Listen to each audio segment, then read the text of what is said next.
नमस्कार। राज्य शिक्षा शोध एवं प्रशिक्षण परिषद बिहार पटना में आपका स्वागत है। आज हम लोग वर्ग 2 में हिंदी की पाठ्य पुस्तक से एक पाठ लेने जा रहे हैं और देखेंगे कि आज इस पाठ में कुछ चित्र दिए गए हैं। उन चित्रों से क्या करना है, हमें एक कहानी बनानी है और कहानी को सुनाना है।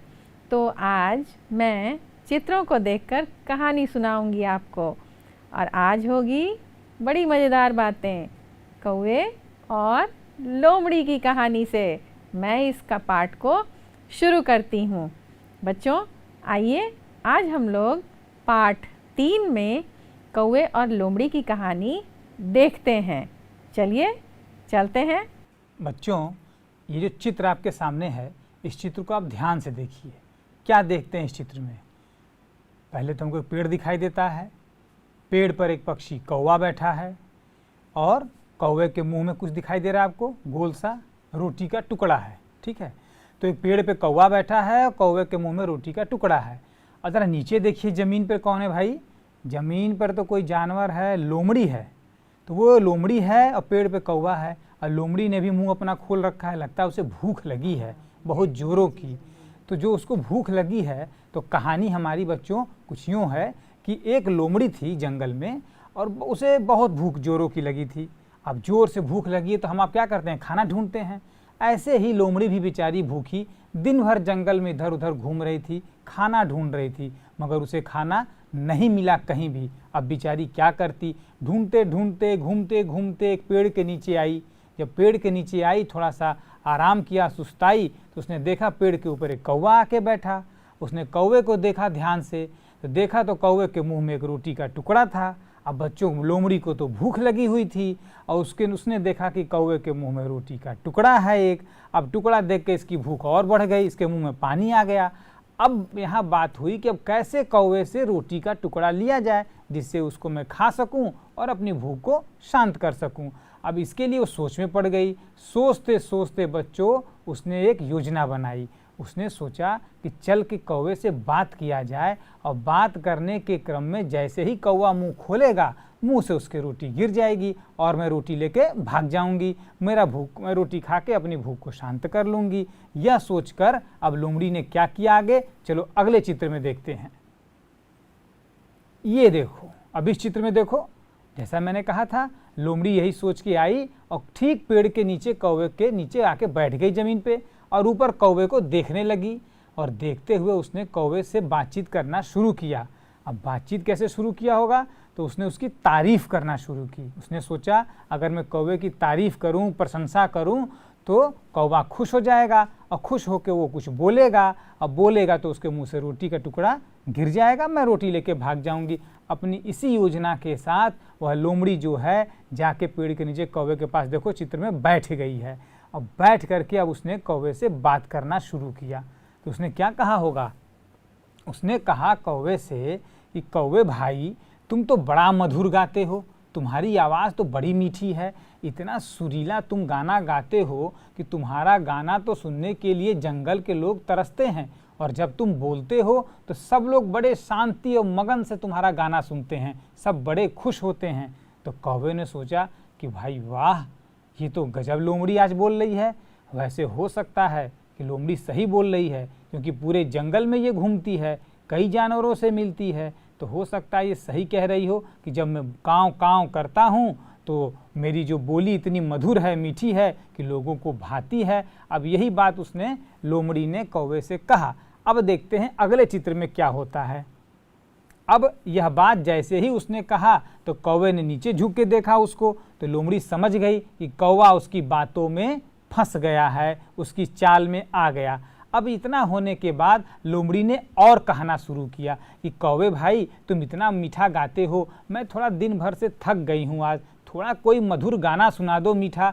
तुम्हारा गाना सुन करके मेरी सारी थकान दूर हो जाएगी और मुझे बड़ा आराम मिलेगा, तुमको भी अच्छा लगेगा। तुम इतना अच्छा गाना गाते हो और भी जंगल के इधर उधर के जानवर और प्राणी तुम्हारा गाना सुनकर खुश हो जाएंगे और अच्छे हो जाएंगे। सब लोग मन से तुम्हारी और तुम्हारा सही तरीके तुम्हारा तारीफ़ करेंगे। तो कौवे भाई, ये कोई एक मीठा गाना सुना दो। अब अपनी इतनी तारीफ सुन करके बच्चों कौवे से रहा ही नहीं गया। वो बहुत ही लालायित हो गया कि मैं एक गाना गा ही दूं, और अपनी इतनी प्रशंसा सुनने के बाद उससे जब नहीं रहा गया तो उसने सोचा अब मैं गाना गा के लोमड़ी को सुना ही देता हूं। और गाना गाने के लिए बच्चों फिर उसने क्या किया होगा, मुंह खोला होगा। तो मुंह खोला तो क्या हुआ होगा आगे, आइए अगले चित्र में देखते हैं। अब जैसे ही कौवे ने मुंह खोल के कांव कांव करना शुरू किया, गाना गाना शुरू किया बच्चों, जैसे ही मुंह खोला रोटी का टुकड़ा उसके मुंह से छूट के गिर गया नीचे। अब कौवा कांव कांव कर रहा है और चतुर लोमड़ी जो वहाँ इसी पल के इंतजार में बैठी थी, उसने झट से रोटी के टुकड़े को पकड़ लिया, मुंह में दबाया और उठा के सीधे चली भाग। देखो अगले चित्र में कैसे लोमड़ी भागती है, ये देखो। कौवा कांव कांव करता रह गया, लोमड़ी जो है रोटी लेके भाग गई। अब कौवा कांव कांव करे तो करे, कोई उसकी आवाज़ को बात को सुनने वाला नहीं है, न कोई उसके गाने को सुनने वाला है। लोमड़ी को रोटी लेना था और उसने रोटी लिया और लेके वहाँ से फुर्र हो गई, भाग गई। कौवा मुंह देखता रह गया भूखा का भूखा, और चतुर लोमड़ी ने अपनी बुद्धि से कौवे को जो है मूर्ख बना दिया और मूर्ख बना के रोटी को प्राप्त कर लिया।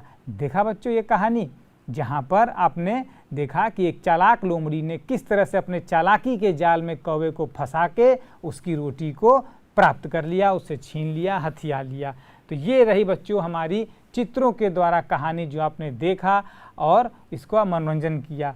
मुझे उम्मीद है कि आपको ये कहानी बिल्कुल ही पसंद आई होगी। तो बच्चों आप इस कहानी से कुछ सीखे कि अगर कोई आपकी तारीफ कर रहा है तो ज़रूर वो अपना काम निकलवाना चाहता है। झूठी तारीफ में बिल्कुल नहीं आना चाहिए और ऐसे लोगों से दूरी बनाकर रखनी चाहिए जो तारीफ करके अपना काम निकाल लेते हैं और बाद में आपको नुकसान उठाना पड़ता है ना। तो बच्चों आप सतर्क रहिए और कभी भी किसी की भी इस तरह की व्यवहार जो होते हैं, इस तरह के जो लोग तारीफ़ करते हैं और अपना काम निकाल लेते हैं, उनसे दूरी बनाकर रखनी चाहिए और समझदारी से काम लेना चाहिए। जो सच्चाई है उसको ही सच समझना चाहिए। अब कोई झूठ बोल दे कि अरे तुम तो ये हो वो हो, ऐसे हो वैसे हो, उस पर बिल्कुल भी आप ध्यान मत दीजिए। हमेशा आप देखिए कि क्या सही है और क्या गलत है, क्योंकि देखिए कौवा कैसे बेवकूफ़ बन गया और लोमड़ी तो चालाक थी, उसने अपना काम निकाल लिया। तो हमेशा इन बातों का ध्यान रखिए कि किसी भी झूठी तारीफ़ में हमको नहीं पड़ना है और हमेशा सतर्क रहना है। आइए इस पाठ में हम लोग और आगे भी देखते हैं कुछ बातों को कि अभी इस चित्र में जो दिखाई दे रहा है उसका नाम लिखिए। जैसे आपने क्या क्या देखा था ना कि एक पहाड़ था, फिर एक रास्ता था जहाँ से लोमड़ी चली आ रही थी भूखी प्यासी, है ना, और एक पेड़ भी था। पेड़ पे कौन बैठा था बच्चों? कौवा बैठा था और वो लोमड़ी भी तो थी उस चित्र में, और कौवे के मुंह में एक रोटी का टुकड़ा था। तो क्या क्या था बच्चों?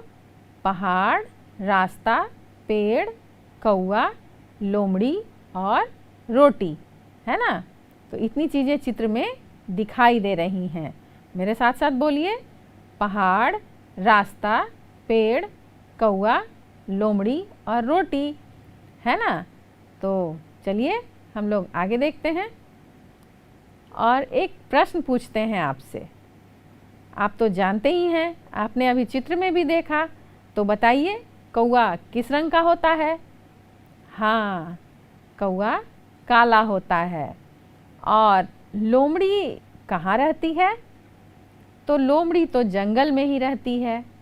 बिल्कुल, रोटी लेकर जंगल में भाग गई, है ना। तो लोमड़ी जंगल में रहती है।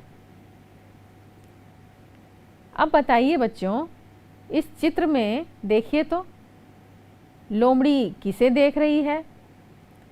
लोमड़ी तो कौवे के मुंह में जो रोटी थी उसको देख रही थी, है ना?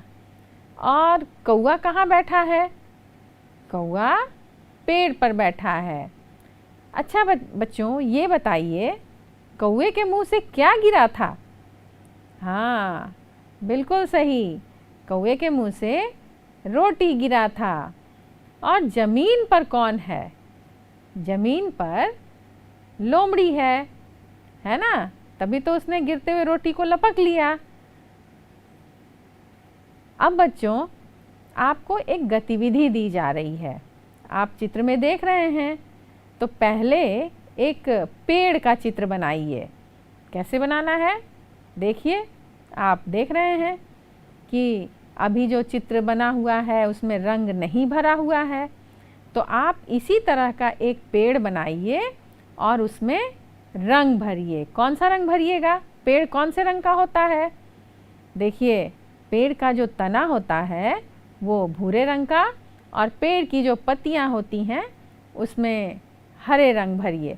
और उसमें आप फल भी बना सकते हैं, फूल भी बना सकते हैं। तो पेड़ का चित्र बनाइए और रंग भरिए। बच्चों, आज आपने देखा कि चित्र में किस तरह से हम लोग कहानी बना सकते हैं। चित्रों को देखकर हम लोग कई तरह की कहानी बना सकते हैं, और उन कहानियों से हम लोग कुछ सीख भी सकते हैं, क्योंकि हर कहानी कुछ न कुछ शिक्षा देती है। इस कहानी में कौन सी शिक्षा मिली आपको? बताइए। कभी भी झूठी तारीफ में नहीं आना चाहिए, है ना? तो ये तो कहानी बहुत छोटी सी थी, और आपने इस कहानी में चित्रों के माध्यम से बहुत सारी बातों को सीखा। बच्चों, इसी तरह से कई तरह के चित्र आपने कई जगह बने हुए देखे होंगे, तो आप भी अपने मन से एक कहानी बनाइए और सबको सुनाइए, अपने दोस्तों को, अपने परिवार में, और अपने दादा दादी को, अपने माता पिता को। क्योंकि कई बार दादा दादी, नाना नानी, माता पिता सभी लोगों से आप कहानी सुनते रहते हैं। छोटी कहानी, बड़ी कहानी, ढेर सारी कहानियाँ। तो बच्चों, आज कहानी सुनकर कैसा लगा? उम्मीद है आप लोगों को बहुत मज़ा आया होगा। हम लोग अब अगली कक्षा में फिर मिलेंगे एक नए विषय के साथ और ढेर सारी जानकारियों के साथ। तब तक के लिए नमस्कार।